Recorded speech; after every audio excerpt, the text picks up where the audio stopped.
today in the driver's seat, we have lawyer and Greens candidate for Kooyong, Piers Mitchem.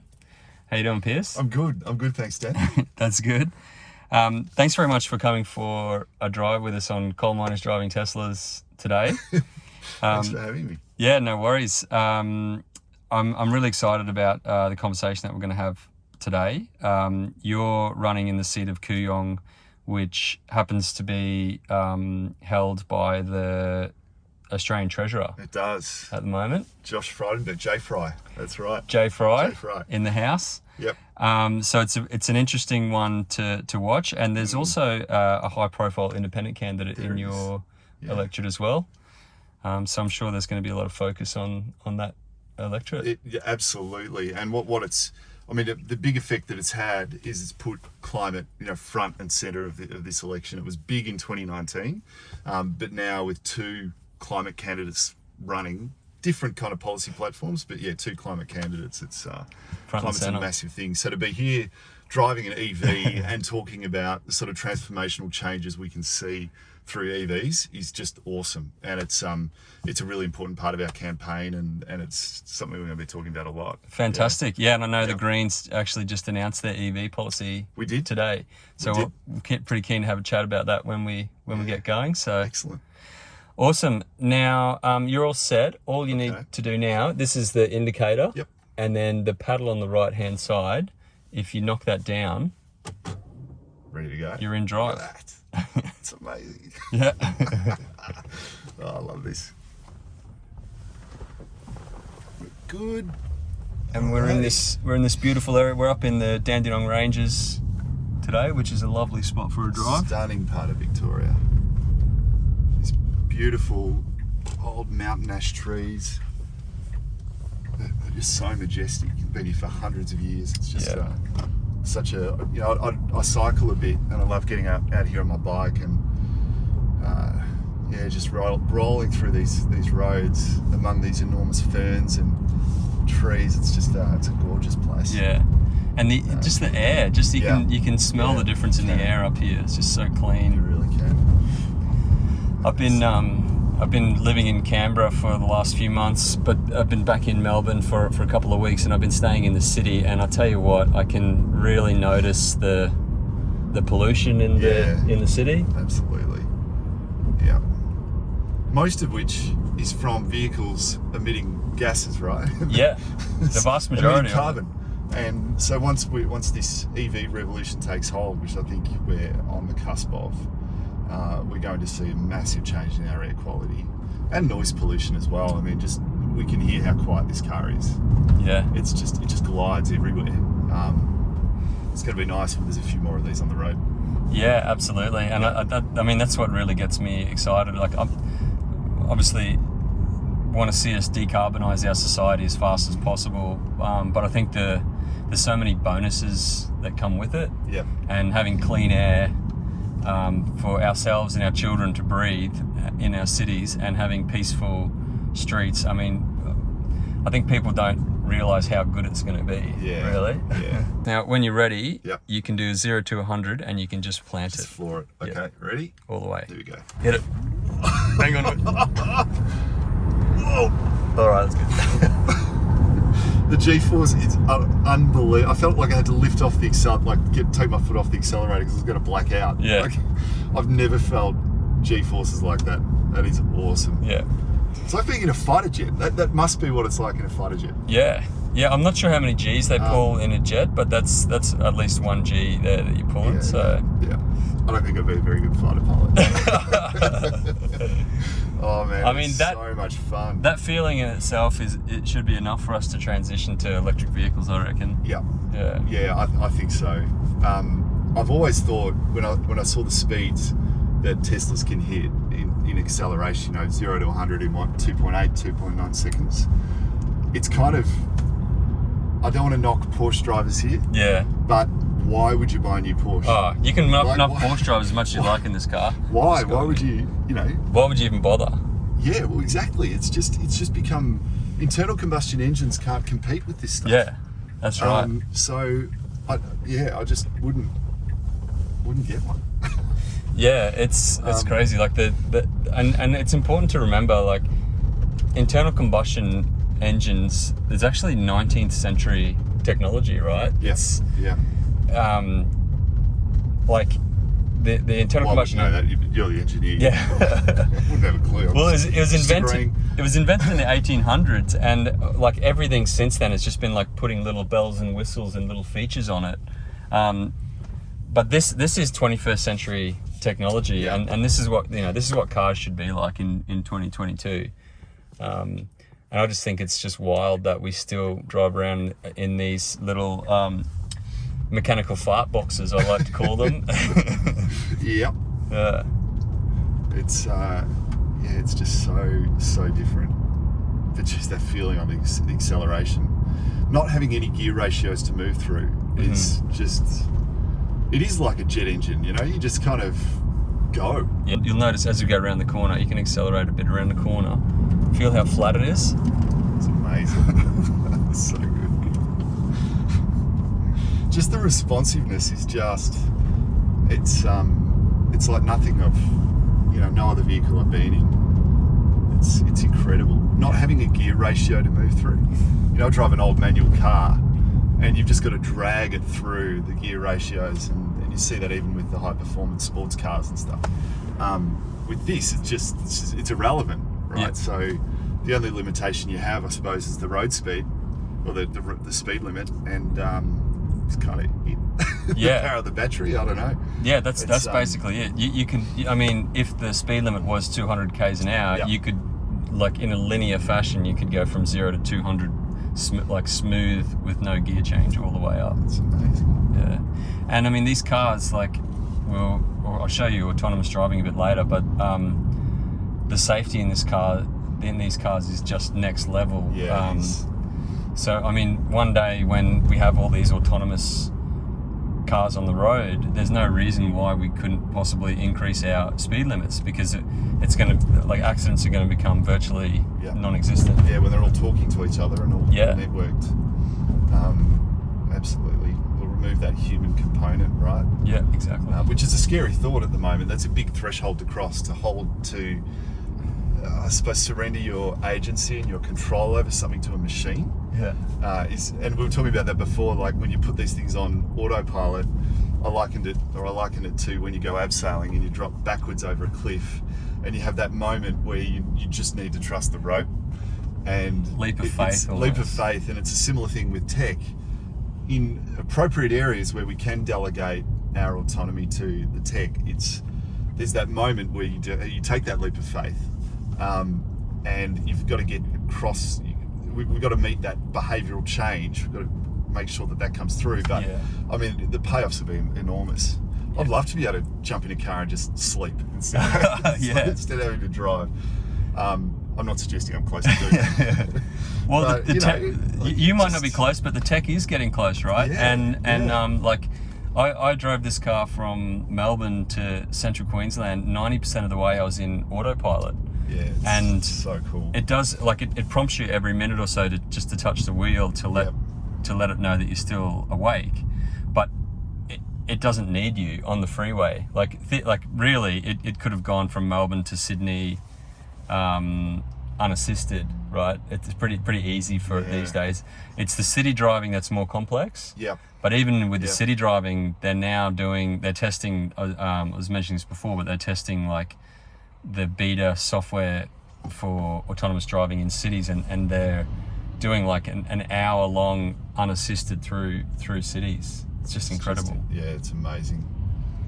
And you'd think that the demands on that technology, I mean, I'm no software tech expert, but you think the demands would be less once vehicles are networked and talking to each other, because they don't have to anticipate how a human might behave. That's they right. know how they're going to behave. They're telling each other. So, and they're all, it'll drive, I mean, it would be much more efficient in terms of how we run our traffic networks and those sorts of things. Stoplights will become irrelevant, I would think. Yeah.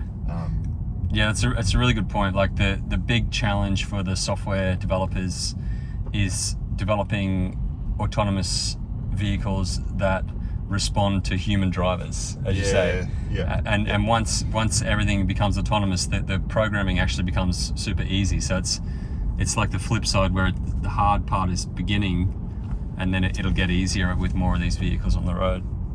Yeah, that's right. And what excites me is just the rate of the change, because software's moving ahead in almost quantum leaps.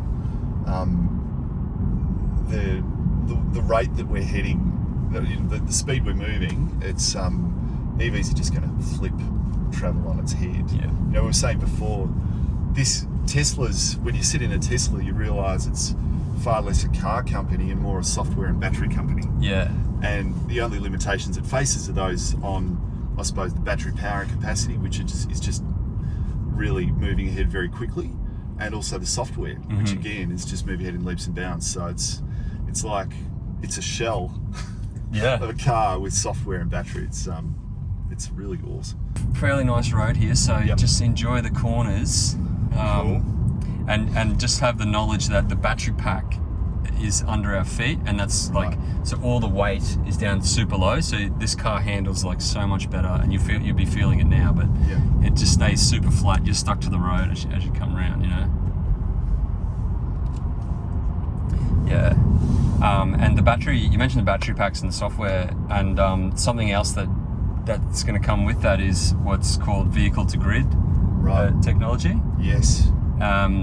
And this is also really exciting because it means that people who have electric vehicle, they'll be able to plug them in at night when they're at home in their garage, and their cars can actually trade electricity with the grid. Yeah. Which you've probably heard a lot of people talk about, like baseload power. I have heard baseload power referred to a few times, and how do we account for that when we transition to renewables? And this is a key part of it, right? Yeah. So I think the line has been run for the last couple of decades as mainly by the coalition that we need baseload power. Well, what's baseload? Well, it's what they're talking about is having a coal-fired power station running constantly. But really, that's a bit of a myth, because with the uptake of decentralized community and household-owned renewable energy, with batteries, we'll have a distributed network. Essentially. Exactly. So we don't need the old the baseload thing, and baseload is not really talked about as much as it used to be, I think. Yeah, it seems to be dying away a little bit, but that's right. I mean, we've got this old model at the moment where we have to have these turbines turning all the time, pumping streams of electricity into the grid so that it's constantly flowing. And that's what I suppose people are referring to when they come up on the streets. We talk about we need baseload power as we transition to renewables. The decentralisation of our networks, using batteries to hold that power for those times when the sun literally isn't shining. Right? There's nothing coming in through our solar panels because it's nighttime. We can draw on that battery power, and as it becomes more decentralised and community owned, we can buy and sell the power that we're storing in our batteries when we're not using it.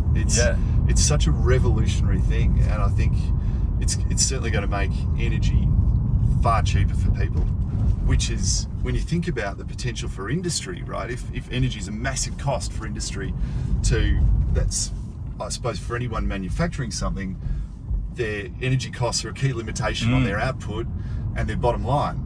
So you draw back on that, you scale those costs down massively through stuff like renewables, decentralisation of the grid. I mean, the potentials are enormous. The economic potentials are huge for us. And it sounds really, I know it sounds weird, a green talking about this stuff, but we're really big on it, and because it's right. It makes economic sense to embrace this revolution. And the other gift that Australia has is our seemingly limitless sunshine, particularly in the centre of Australia, and our coastline. And we're better placed, than any developed country to embrace renewables and really get ahead of the curve on this shift away from fossil fuels. And we can do it really easily without, I suppose, the headwinds that other geographically placed countries are going to face. So we can become the world leaders and show them how it's done. And we've already got the precedent. South Australia's there. They are relying on I think the last quarter they had nearly 100% at some points renewable energy in their grid, and that's solely through their solar and wind. Yeah. Tassie is 100% renewables, but they rely very heavily on hydro, so it's a little bit different. But what we're talking about, is solar and wind. So excited to be part of a party that is pushing out these policies that really want to embrace that future.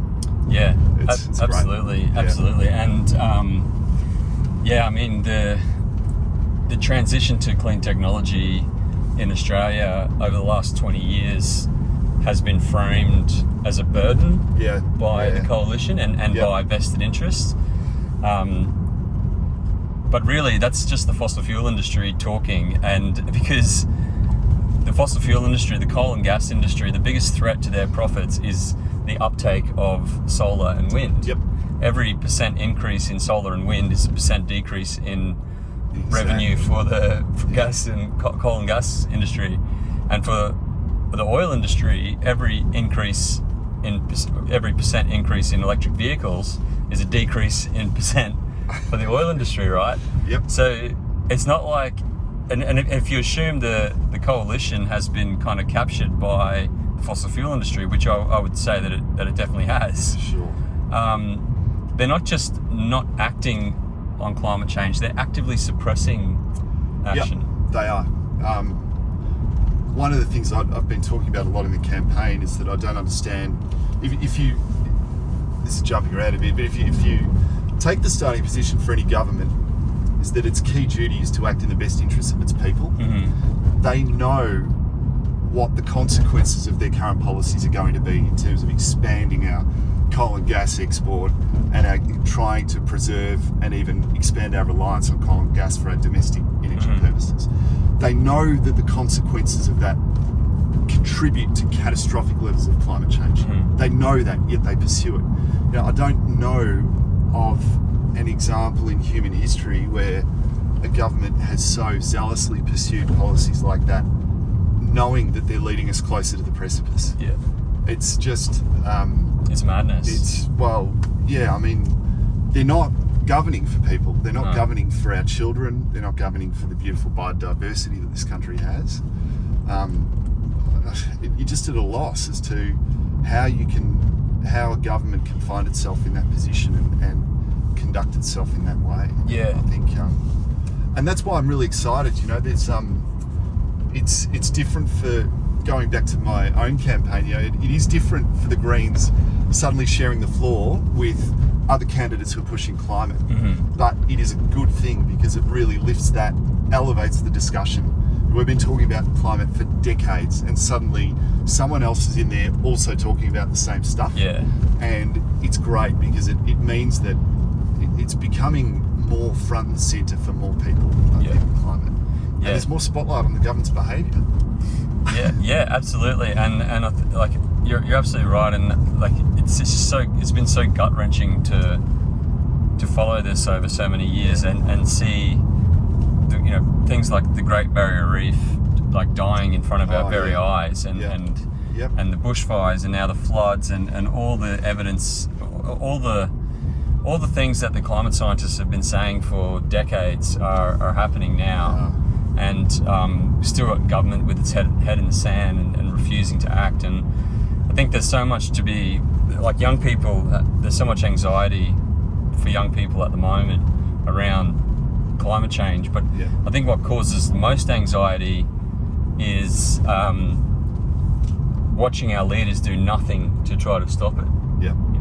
At least if they were trying to do something, which is their duty.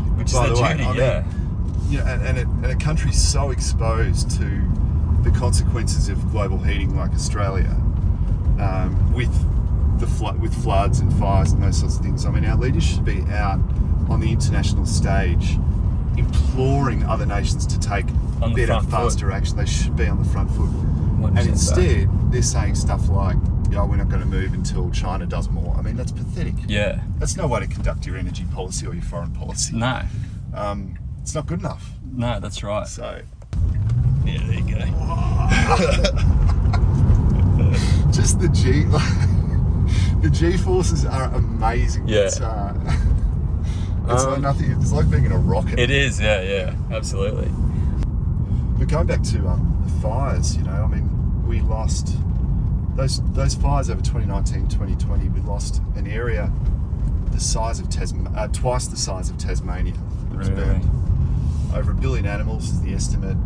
There's biodiversity that we don't know whether we'll ever get it back. Yeah. And what worries me about it is, well, we've had one of those events. If we have another one, I don't know where this is right, but it seems to me that we're getting perilously close to a tipping point where we just won't, our wilderness won't recover. Yeah. I mean, it burns such an enormous amount of area of the country that if we had that again, which could very easily happen, Yeah. there will be nothing left. And I can't imagine an Australia with that amount of damage to it. Yeah. I mean, the bushfires, the bushfires from a couple of years ago should have been the wake up call. Yeah. To the call to arms, the mass mobilisation that that we need to. One of your fans back there? Yeah, it seemed like it. Kids always see the Tesla before the adults. Like they notice it. They're onto it, you know. Yeah, they are. And I'll tell you what, kids are onto climate as well, more than adults. They know what's going on, and they're not going to forget. Like even kids that aren't voting age yet, they're going to come into voting age over the next few years. They're not going to forget what's going on. That's right. I think the key difference is, when you're growing up, you imagine your future, and you imagine you've got, say, 60 years ahead of you, and you imagine what you want it to be, and you think about your potential and what you can achieve.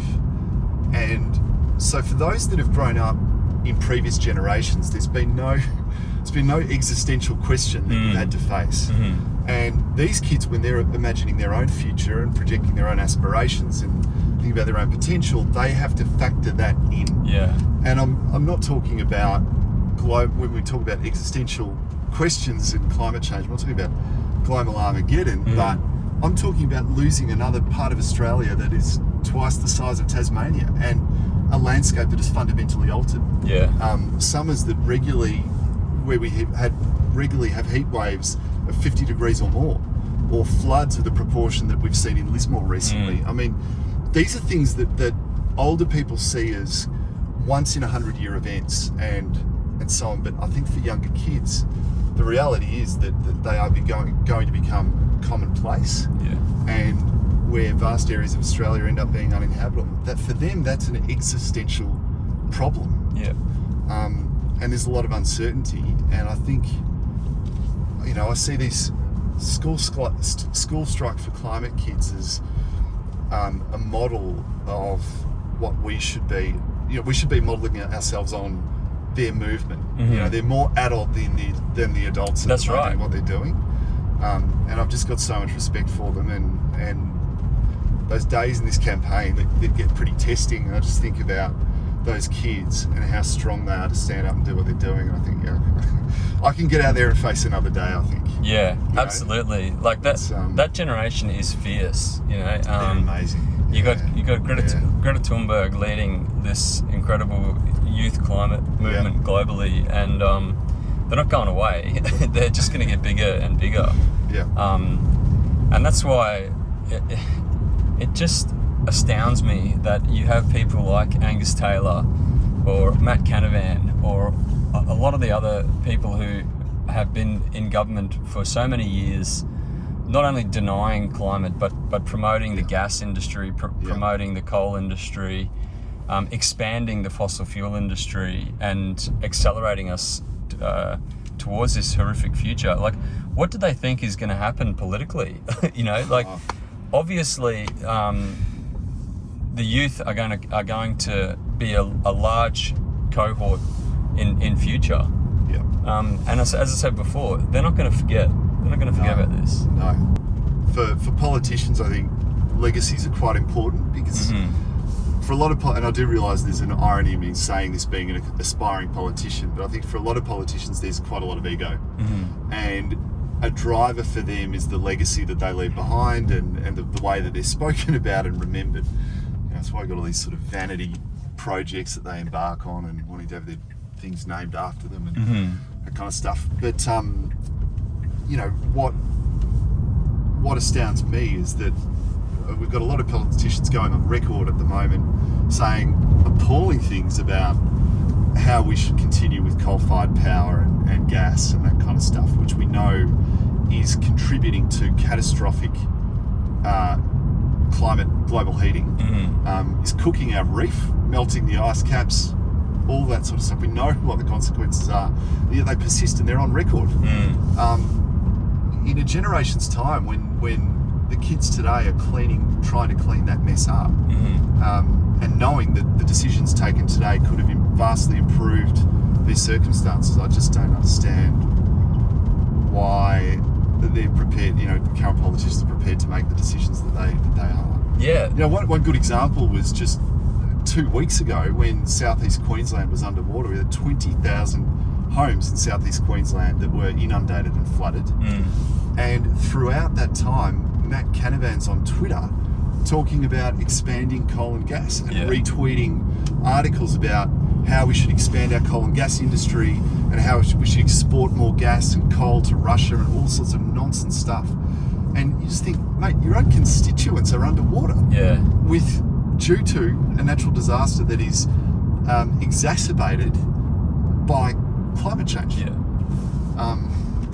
It just mind boggles. It is. It's just wild. And you mentioned like the legacy that put all the horrific stuff aside, and let's think of these politicians in their own self-interest. And you've got someone like Tony Abbott who said, I now refer to him as Tony Climate Change's crap Abbott, because that's what he said when he was Prime Minister, and he can never unsay that. That's going to live with him for the rest of his days, and like I'm sure there's going to be a lot of young people who might see Tony walking down the street at a cafe or whatever, and when they see him, they're going to know that Tony Abbott was one of the people responsible for accelerating the climate crisis. It's not like he not only did bugger all to address the problem, but he actually engaged in policies that made it worse. Exactly. And knowingly did it. Our leaders have got access to the best available science. And they've got 24/7 access to it. They're fully briefed on it. They know what the consequences of their decisions are. Yet they continue to take them to make those sorts of decisions. Absolutely. I just, it's one of the reasons, probably the main reason I decided to run, is because it's galling to watch that process. And to watch those decisions being made when you know that they run contrary to the interests of probably about 99.9% of Australians. Absolutely. I'd like to dig a bit further there. Now, one of the reasons you put your hand up is because you want to see action on climate change. But you also mentioned earlier that you're quite interested in nuclear proliferation, and you're qualified. You're a lawyer. You're interested in this space. I'd like to learn about a bit about your career and how you became interested in nuclear proliferation. Nuclear non-proliferation. It is a mouthful. I think it wasn't until the end of my course studying it that I could actually say it and explain what I was doing to people, particularly when you're a few beers down. It's not easy. I'm a lawyer. I've worked in law for probably around 12 years, I think, since I graduated from uni. And I work in employment and labour law. And I've been doing it probably for approaching 10 years. Really enjoy it. It's really challenging, certainly long hours, but high adrenaline. I kind of like that stuff. Pushes you really hard. Every day's a bit different. But I've always been passionate about social justice issues and climate justice, and really concerned about climate change and those sorts of things. I was a little bit bored one day, and I picked up a book by a guy called Dan Ellsberg called The Doomsday Machine, Confessions of a Nuclear War Planner. And he was involved during the Cold War in the RAND Corporation, who are an organisation in the US, sort of government funded, who are tasked, at that time, were tasked with the US nuclear war planning during the Cold War. So he was one of the top strategists, I suppose, and advisors in that organisation who looked at, well, what does the US do should it find itself in the middle of a nuclear exchange with Russia?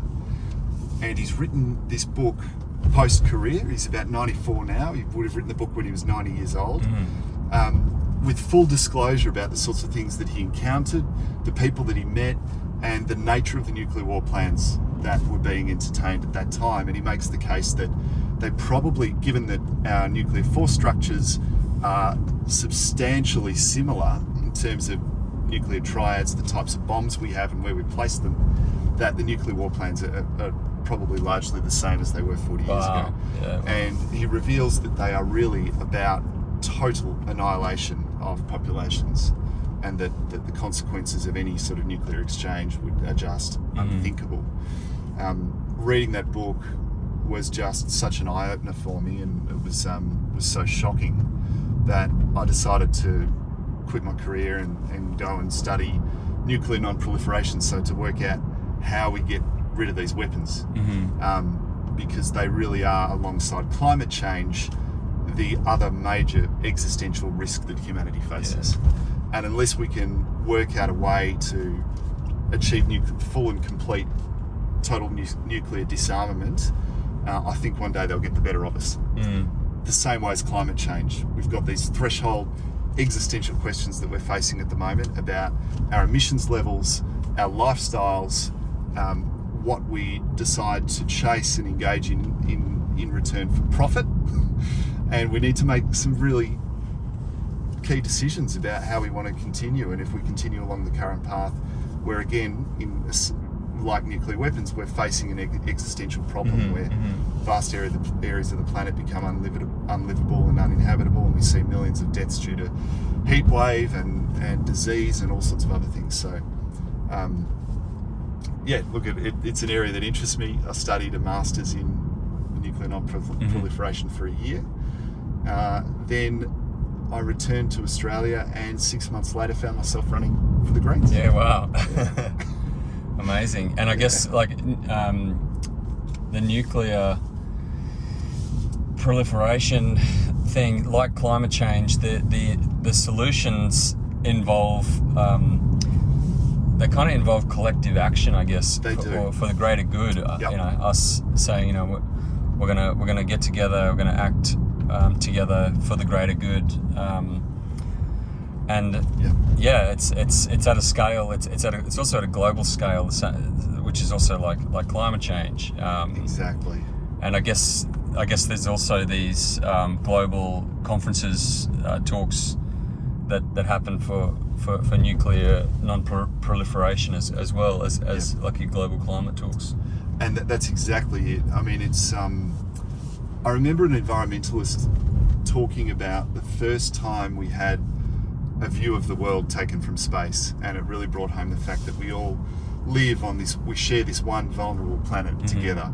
And so it kind of broke down that concept of the center of my world is my country or my city, and really drove home the point that we're all on this floating sphere together, and there are some problems we face that we need to address together. If we don't, we're going to fail. Climate's one of them, and nuclear weapons are exactly the same thing. And a lot of the rationale that underlies nuclear weapons for any country that possesses them is that they guarantee my country's security, because no one's going to want to hit me because I can hit back twice as hard or 10 times as hard with my nukes. But when you break that down and say, actually, no, nuclear weapons are a threat to the existence of everybody everywhere on the planet, every life form that we have, you realise that they don't guarantee anybody's security. All they do is threaten everything we know. And it takes you back to, I suppose, that image of us all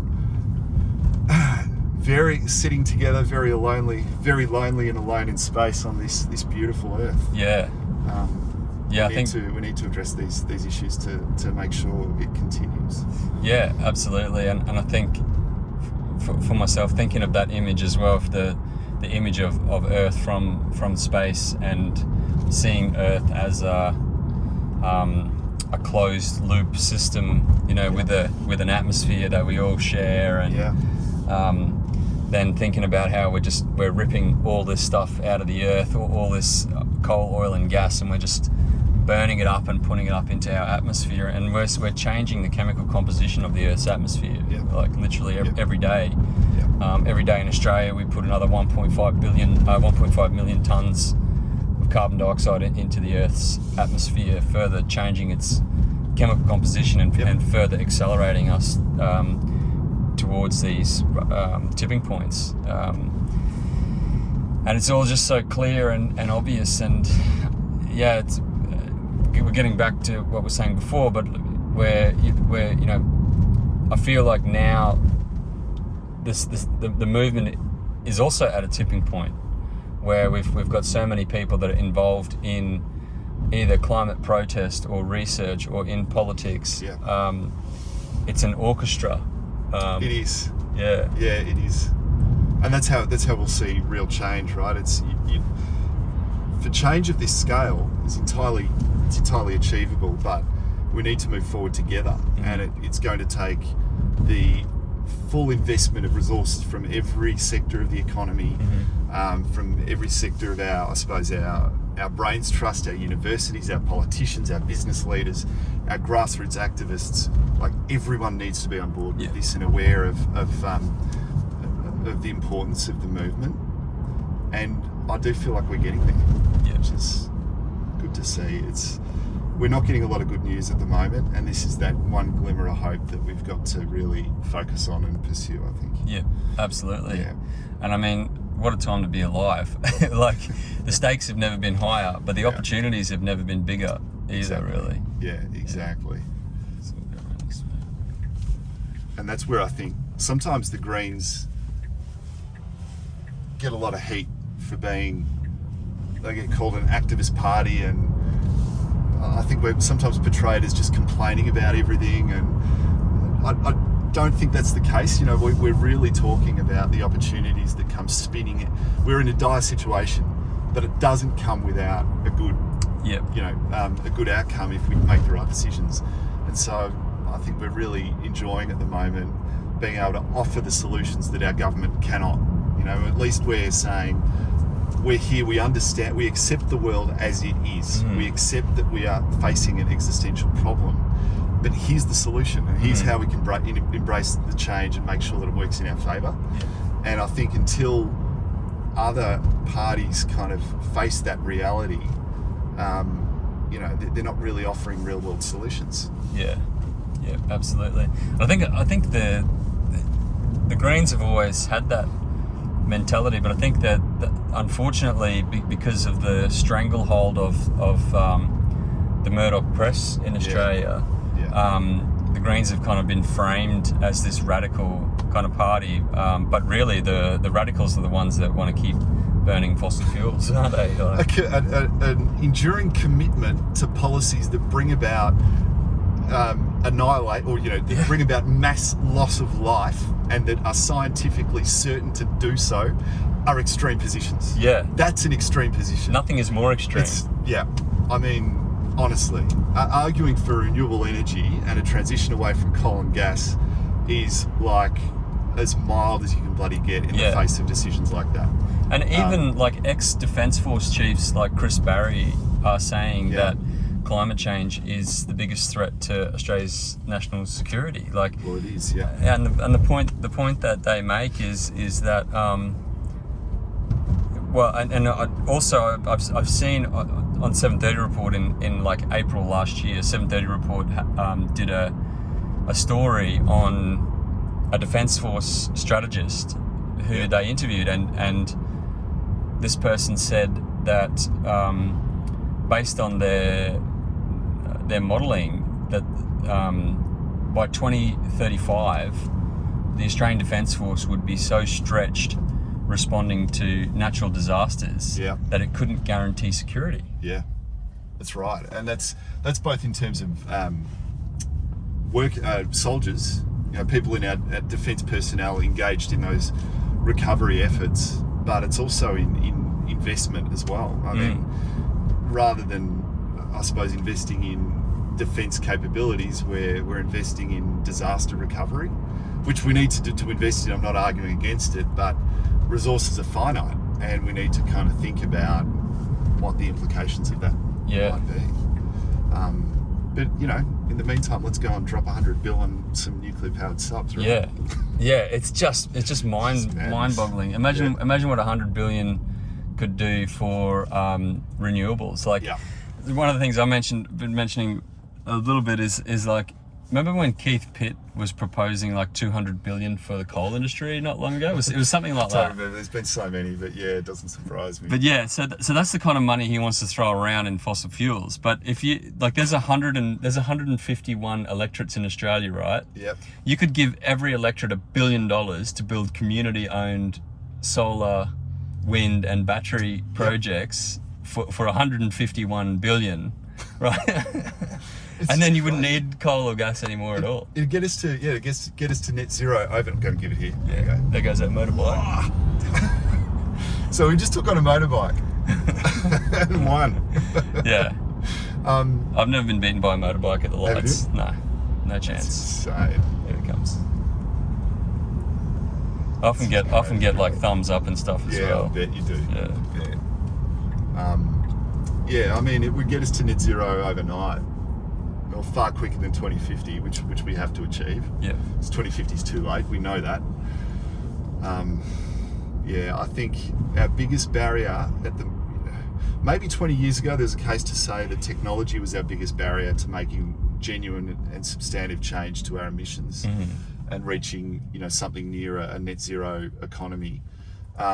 Now it's just political ambition and will. Absolutely. It really is. It's a shame to see it not being pursued with more gusto. It is the incumbent industries, the ones that have been in power for 100 years. They're just holding on by their fingernails now, and I think it is inevitable. It's just, it has to happen as fast as possible. How would you like to be the guy that took an embossed piece of coal into Parliament and stood up there and fondled it and passed it around? I mean, I think that's even worse. Like to be that guy? Well, I think that'd be even worse than being the guy who said climate change is crap. Yeah, it would be. It definitely would be. What a legacy. Yeah, that's right. So I wanted to chat a bit more about your campaign in Kooyong. How's it going? It's going well. It's the part of it that I love, and I know this is just going to sound cheesy, but I do really like talking to people, being out on the streets when we're just running our stalls and pestering people with leaflets and stuff. I really do like talking to people and meeting people. It's always been something I've enjoyed, and I probably didn't get enough of that in law. You spend your time writing advices and stuff, and you can often spend an whole day not really engaging with people, but that's been really good. Yeah. Even the ones where people are a little bit abusive is just kind of energizing. And so look, I've really enjoyed that, and I'm enjoying seeing the momentum behind the environment movement and the climate movement. I think the shift that we've seen even since 2019, since last election, is massive, and we owe that to movements like School Strike for Climate. Yep. Go straight in. Straight. Yep. So I've really enjoyed seeing that, and that personally has given me hope that at this rate of change, we're going to get there, and we're going to be just in time in terms of cutting our emissions and securing a better future. Yeah, for sure. But that's what I've enjoyed that. There's a lot of adrenaline in it as well. Things change day by day, and you've got to respond to things in the media or respond to something that's happened overnight, and you've got to be very quick on your feet. Yeah. And I say that without having had a lot of media coverage, right? So you can only imagine what it would be like being a really part of a really high profile campaign. Yeah, for sure. Yeah. But it's also bloody frustrating. I mean, politicians are politicians, and the political process is what it is, and sometimes you see things said that you disagree with, and you find you don't have an opportunity to respond. Yeah. But I think a big change there as well is the rise of social media in politics, and I mean every year I guess it's having more of an impact. It's no longer the case that you need to have influence over the mainstream media to run a good campaign. Definitely. I know the Greens and also Independents, a lot of their campaigning is through social media. Yep. And we're also seeing like the youth climate movement utilising social media as well. Yeah. And a few weeks ago, I heard the term youthquake. Have you heard of the youthquake? I haven't, but I like it. So the youthquake is apparently the possibility that leading up to the election, the youth might get super active on social media, and there might be this social media explosion of sharing content, creatively creating content around climate and integrity, and then sharing it, and That's awesome. it might go, next level. That's awesome. And I would say that we're already starting to see it, and that a few weeks ago you might have seen that incredible TikTok clip that came out. That was so powerful with Morrison overlaid with the floods. That was so powerful. That was really difficult to watch. Actually, I found it quite confronting. Yeah, it was. It really hit. It was like a minute or something like that, and it really hit me as well. Yeah. And that clip across platforms had at least 2 million views, right? Yeah. And that's just some young person who, with their laptop or with their iPhone, has created that little clip, and they've reached millions of people with that, right? Yeah. So I think even the media landscape's changing dramatically as well. It is. No, it really is. Yeah, that was a really powerful video. Yeah. I watched it once, and it was upsetting, because you know how true the message was that what we are doing is cooking the planet and flooding the planet, and it was very difficult to watch. Yeah. Yeah. Yeah, absolutely. But yeah, message. The youthquake is a thing. So yeah. Love it. Well, was there anything else you wanted to chat about? Because what we could do is find a spot to pull over. Yep. Unless there's other things you want to. Could we do, as a separate thing to this video, would you mind if we just filmed me talking about driving an EV in relation to the Greens policy, and then you can send it to me, and I'll give it to Millie, and she can just drop it on our Instagram. Do you want me to include it in this, or we'll do it as a separate? If we do it as a separate video, I'm thinking, I'll just do like a 20-second take, and then is that okay? Yeah, and then you can just send it to me. It's probably just easier for you to do it that way rather than definitely the video you just took. Now, you want a bit of a background for it, or be right just driving along? I think it's all right. Yeah, I might just, if it's okay, I'll just pull over and refresh myself on the details of the policy. Sure. You want to do it on the freeway? That'll be pretty chill. And let's be in autopilot as well. Perfect. Okay, cool. I should pull over. I'll just pull over up here, a bit further up. All right. I'll turn this off for now. You just want it. Yeah, just talk to the phone. Yeah, it's just going to be.